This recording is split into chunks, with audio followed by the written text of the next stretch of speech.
Ladies and gentlemen, dear friends, today I feel honored to be the host of this exciting session focusing on anticipatory governance and especially how strategic foresight and futures literacy can support the creation of a resilient future and an innovative present. States do need to adopt ambitious strategies to address global and national challenges while also improving the well being of their citizens. These challenges require long term thinking and planning, and decisions to be taken today that are usually uncomfortable or unpopular. In addition, as the COVID-19 era has demonstrated, societies and states need to be prepared for addressing wildcard events and use them as catalysts to innovate and develop competitive advantages. In this context, anticipatory governance can provide the methodological framework and tools to address the uncertainties of this complex and rapidly changing system. I need here to say that I'm proud that the Greek government has recently created a Foresight Advisory Unit under the Prime Minister, aiming exactly to introduce anticipatory governance in the Greek public sector. However, this is an enormous task, since future studies are practically not existing in the country, and there is only a handful of active foresight practitioners. So, this session is extremely important to provide insights and experiences from renowned experts around the globe.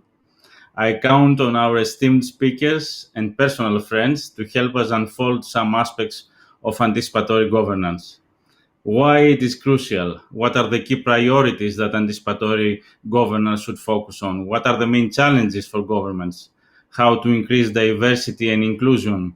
How can wildcard events be used by governments? I will now invite you to provide us with your initial thoughts before moving to the discussion part of our session. And our first speaker is, I can say, an iconic figure in future studies. Jerome is the co-founder and CEO of the Millennium Project, a global think tank on global futures research. He is also the lead author of the State of the Future reports that are published for the past 20 years. He was the Washington, D.C. representative for the United Nations University as executive director of the American Council. He has more than 20 years of futures research experience working for governments, international organizations, and private industry. You have an impressive CV, Jerome.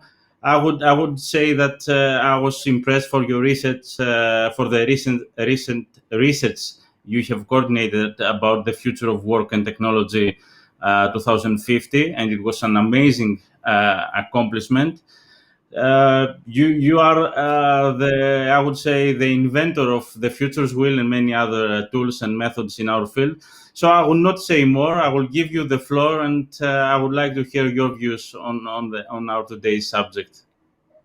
Okay, thank you. To me, anticipatory governance is coming up with governance systems before the thing exists that you're governing. Which is really a pain in the neck because people say, well, you're premature. This won't be around for another 10, 20, 30, 40 years. So what are you talking about? And so we are doing an application on anticipatory governance right now. We're looking at exploring a global system for the transition from artificial narrow intelligence, that's the precise narrow AI that we have today, to the artificial general intelligence, which would be human level, so to speak, but not the same as a human, complexity of general intelligence that we don't have yet. And we've chosen this application because if we don't get the initial conditions right, for artificial general intelligence, which might happen as soon as 10 years, could be 20 years, could be longer, but could be in 10 years. If you don't get those initial conditions right, then the way that artificial general intelligence gets created could move into a super intelligence beyond our control, beyond our understanding, and what Elon Musk is warning about, what Hawking is warning about, what Gates is warning about, what science fiction is warning about. It seems to me the only way we prevent those nightmares is creating an anticipatory governance system. Start working on it today for the initial conditions, the initial management of artificial general intelligence. Now, those involved in international affairs know it can take easily 10 years to go from idea to treaties and governance and implementation of a system. So if it's going to take us about 10 or more years, and if it's possible that artificial general intelligence could occur in the next 10 years, then we have to start working on it right now. And I've already gotten feedback from a couple of major authorities who, on one hand, like it, and some others say, this is premature. You can't come up with regulations. You're going to stifle innovation and all that sort of stuff.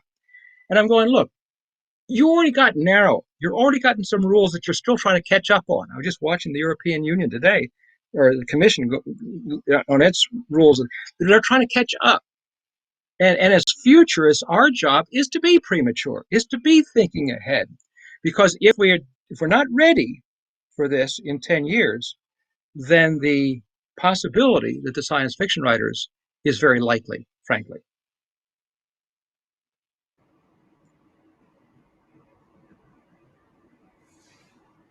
Yes, well, you have created many questions, and I'm sure we can discuss it in the next part. I have a very important question here for you, but I will give the floor now to Jake Sotiriadis.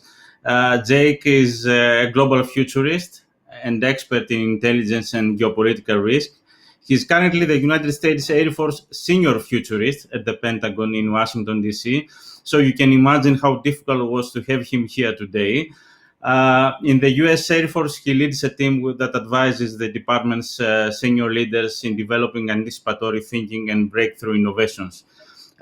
He has served nearly 2 decades as an Air Force officer with strategic portfolios that include advisor to the U.S. ambassador to Germany, deputy chief of the Weapons and Space Division at National Security Agency, Hawaii, and lead China planner in the Air Force's Strategy Directorate.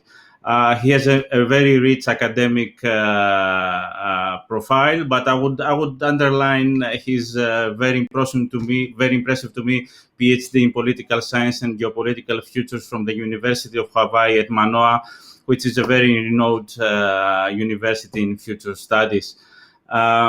Jake, please share with us your thoughts on the issue, on the subject.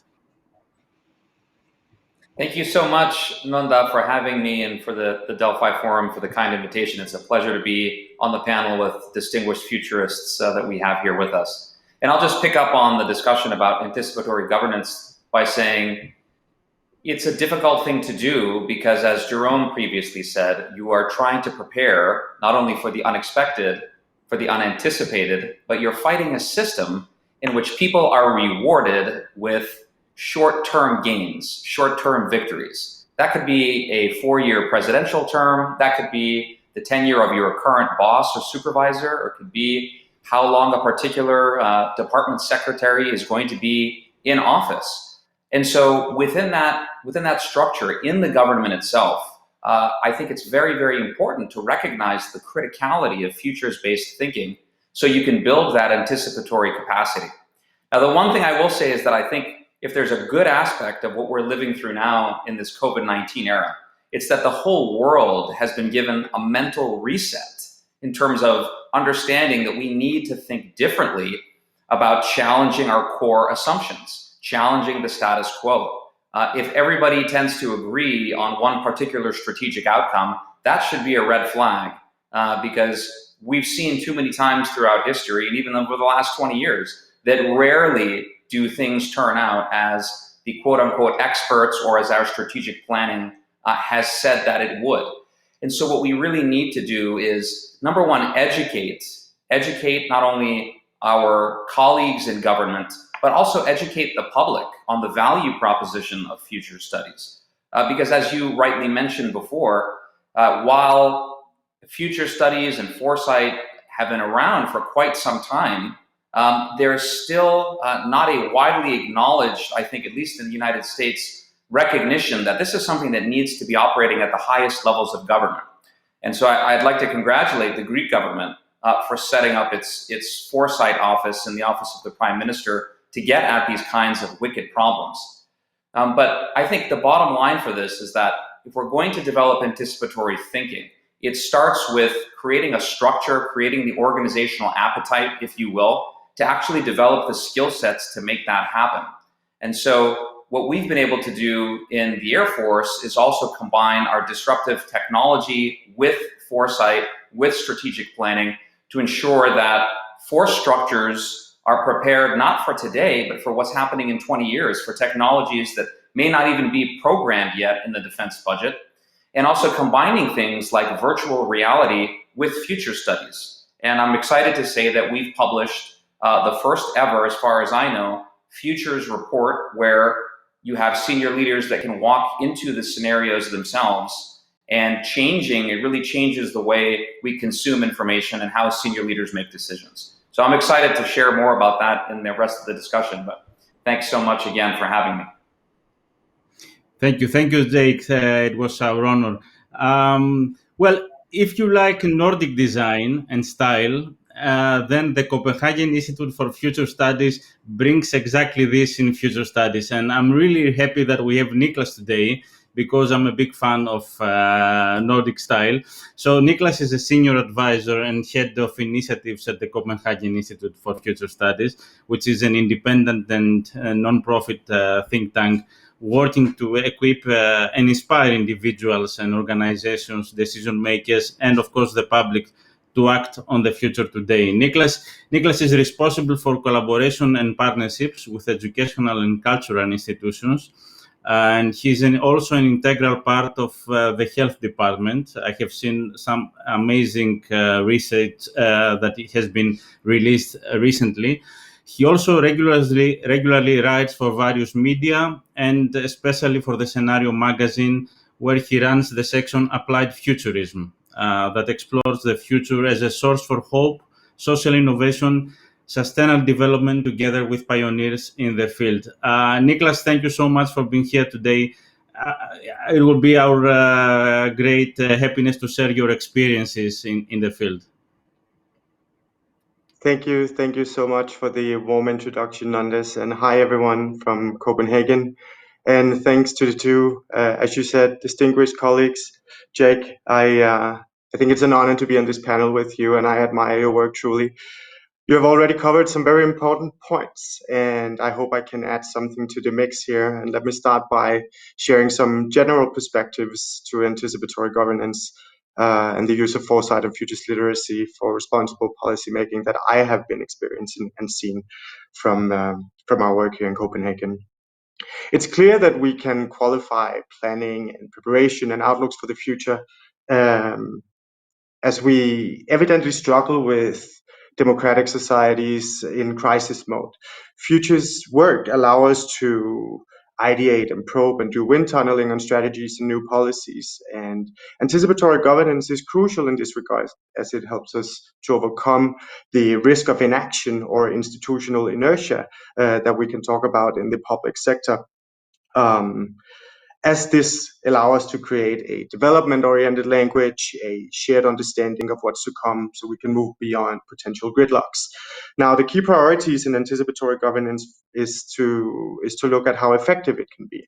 So here I would advocate for the notion that we go from project-based foresight to start cultivating a culture of continuous anticipation that allow us to hone the capability, both as individuals, but also as the organizations that we represent, whether they're public or private for that matter. Once these exercises are done, there should be room for experimentation tied to innovation, so that foresight doesn't happen in silos but becomes widely integrated in the organization and can truly inspire proactive policymaking in and across public offices. Now, the main challenges, as I see it in anticipatory governance, is that we need to understand the limitations of the toolbox and to hold space for emergence and reimagination.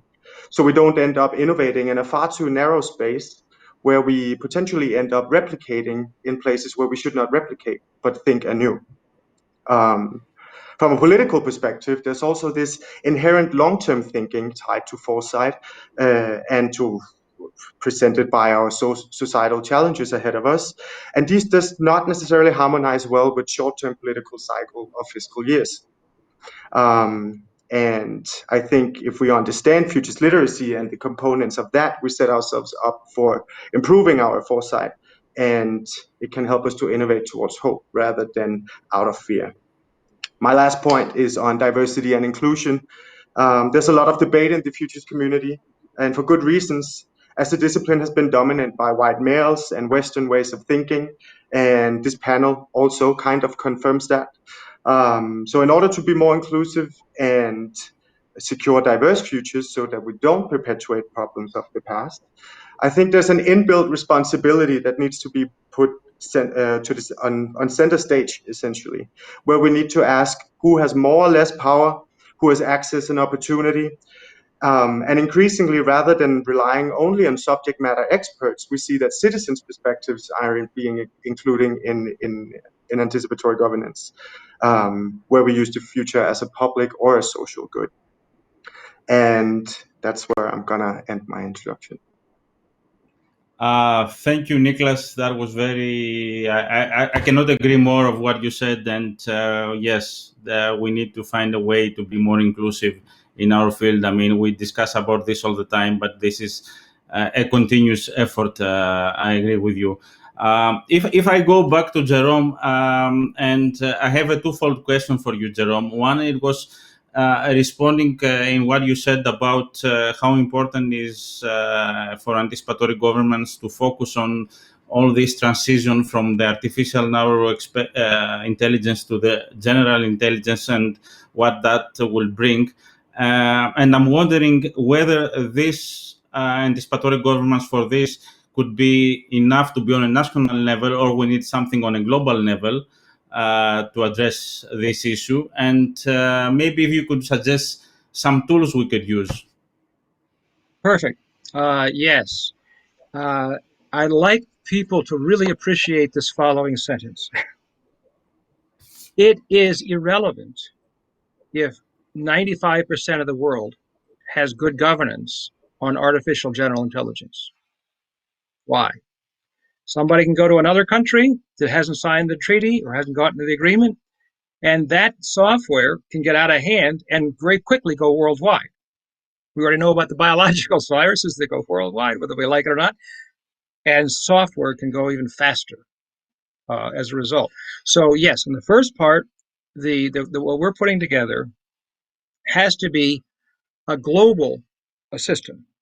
As you know, the Millennium Project is sort of unusual in the sense that it has 68 nodes. By the way, the Copenhagen Institute is the 68th node. They just signed an agreement a couple of weeks ago. We have all these nodes around the world, in Iran and in Israel, in Azerbaijan and in Armenia. So we're not ideologically. So we don't do the work on behalf of a country or a particular issue or a particular ideology. We're trying to deal with those issues that affect the world long term. And this one does that. So in order to, one, all of our stuff, as Nandas can tell you, and as Nicklas will find out coming up, gets sent around in the very early stages to everybody around the world for input, so that we make sure that we're being inclusive in their approach and so forth. Then on this particular study, we are reading our little eyeballs off on all these conference papers and articles, because the explosion of information about artificial narrow and artificial general to some degree is going like crazy. A little side note, this is a nice thing about humans. When I was involved in getting packet switching, which was the backbone of the internet and why it's cheap, back in the early 1980s, we had very little technological assessment. It's like, of course, it's going to be wonderful. We're going to hook up all these computers. Everything's going to be great. It's wonderful. We didn't talk about coordinating terrorism or all kinds of horrible things we all know about. But this time, I want to tell you, the world is not asleep.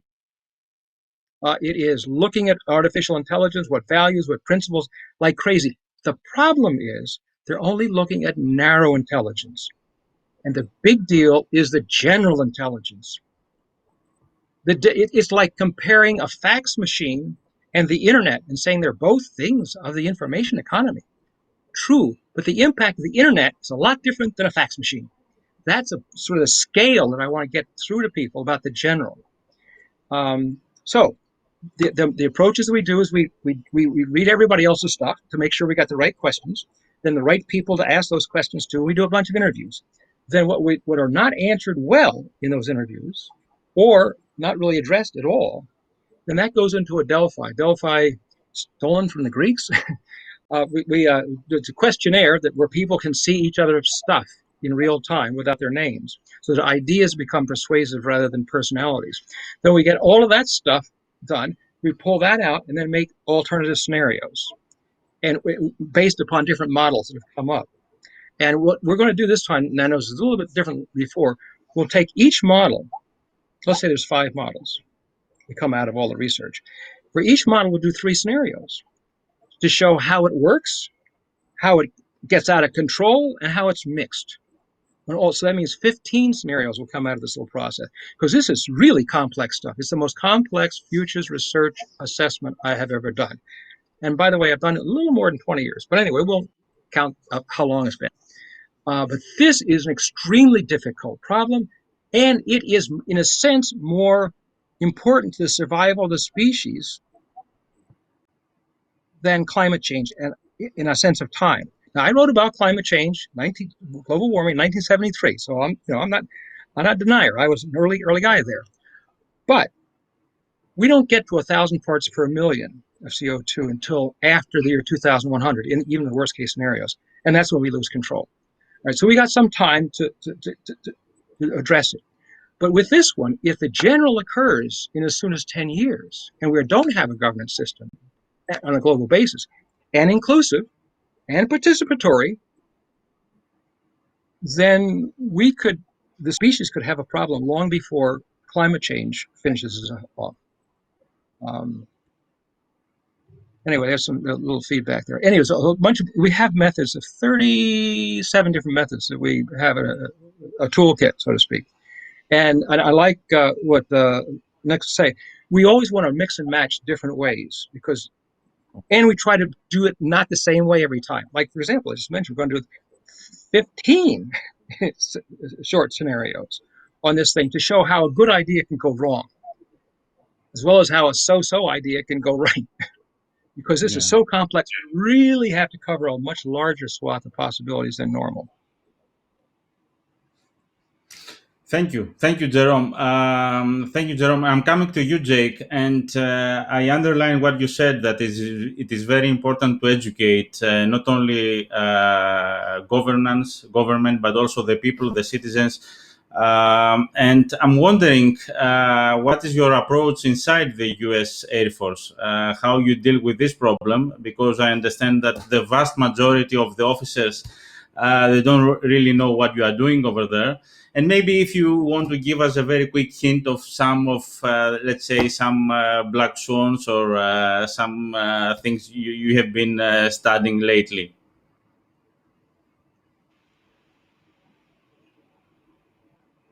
Whoop, unmute.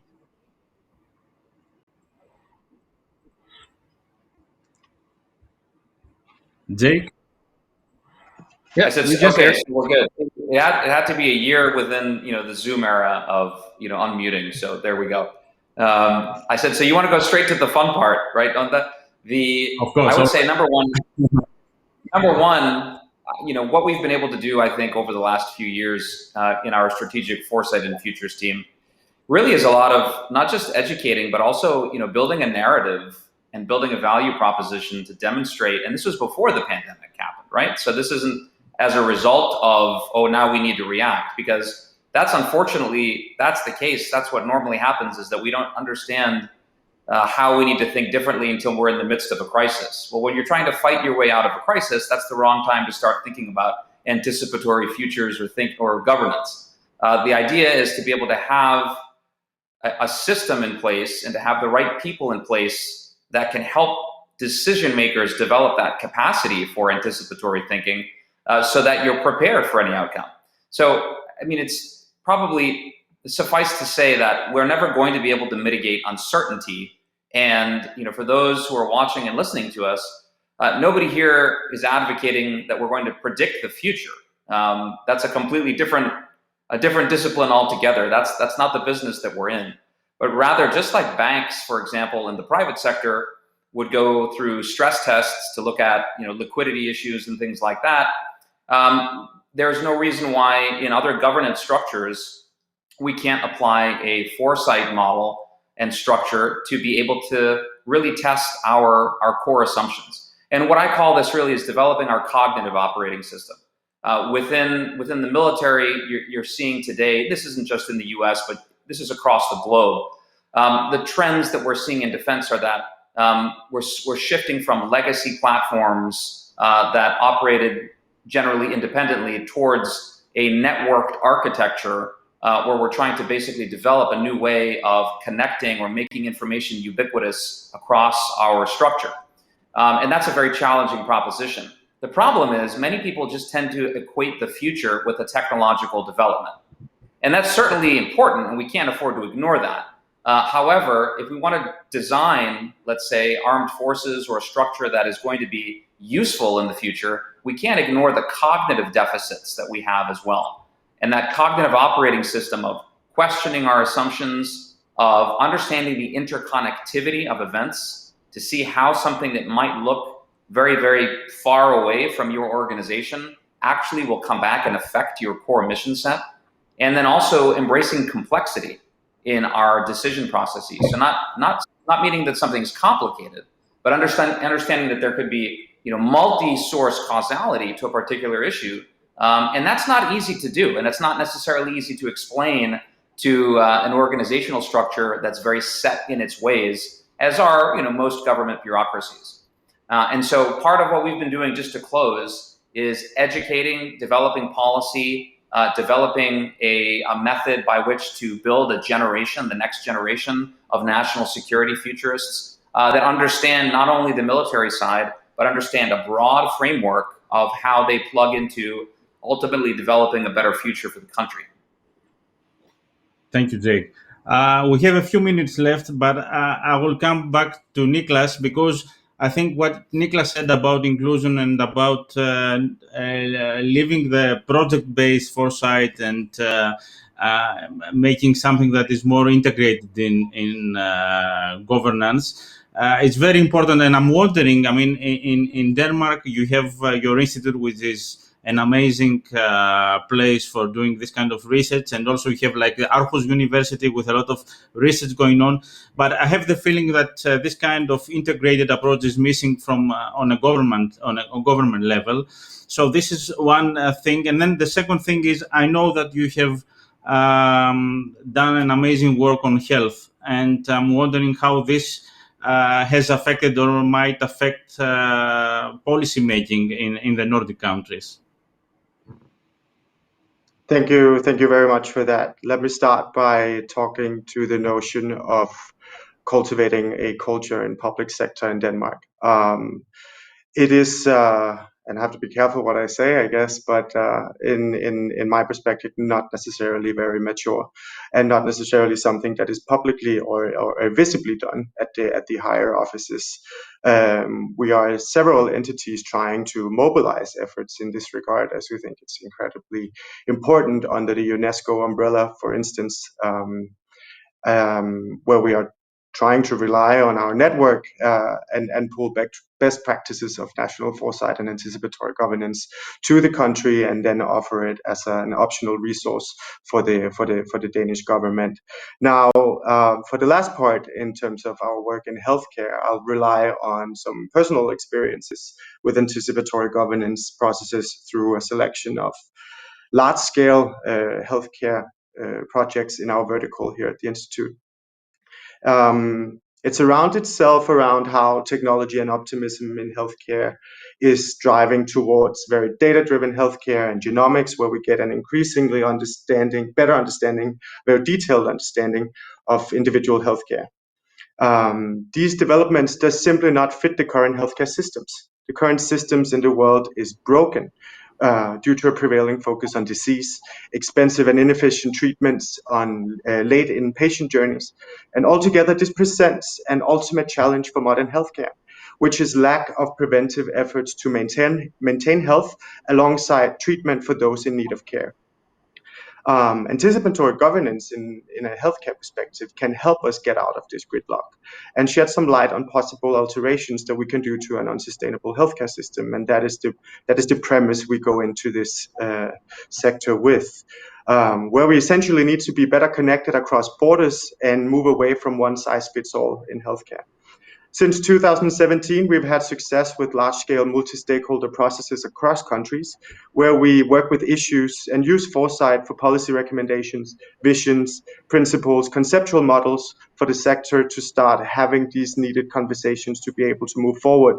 The policy impacts from these initiatives goes pretty wide, actually, both from policy guidelines to new ways of working. We have been able to impact how public innovation funds are channeling their money to new projects. We have been a part of creating roadmaps and models for both intergovernmental organizations and bodies like World Health Organization and agencies under the Nordic Council of Ministers. And finally, we are recently in the midst of a process where we are building a coalition around scenarios for personalized healthcare in Canada. And let me end here by saying that the common denominator of these projects is that exploring the future is a very social process, where community building and the benefits that a large group of people can bring to their daily work afterwards relies on these collective intelligence processes. Thank you, Nicklas. And by hearing you, it's like hearing also Jake of how his work is also affecting or could affect in future investments of in technologies in the U.S. Air Force. I think with this, we can now conclude our session. I'm personally hoping that we'll further ignite discussions in broadly introducing strategic foresight in the Greek public, but also in the private sector, which is also missing. And I would personally thank you, Nicklas, Jerome, and Jake for this, for your appearances today and for your sharing your experiences with us. Thank you so much, and I hope you have a good night in Copenhagen and in Washington, D.C. Thank you, Anandas. It was an honor to be here. Bye. Thank you very much.